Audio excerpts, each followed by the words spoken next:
Punta po tayo ng BMC mga ma'am, sir. May susunduin po tayo. Bagong panganak.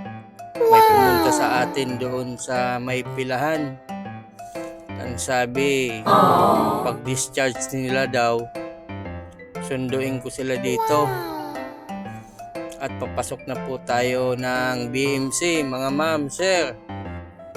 Yung magpapasundo, hatid po. Just call me and I'll be there. At ayan po, papasok na po tayo.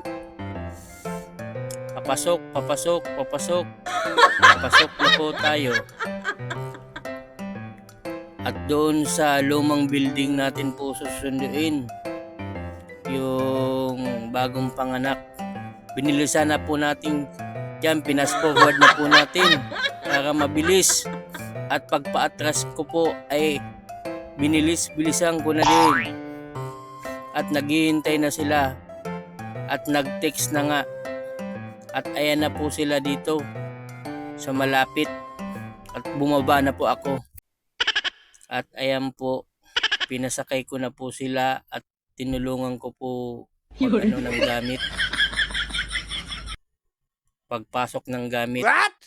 At ayan po, saka ko na po at papaalis na din po kami.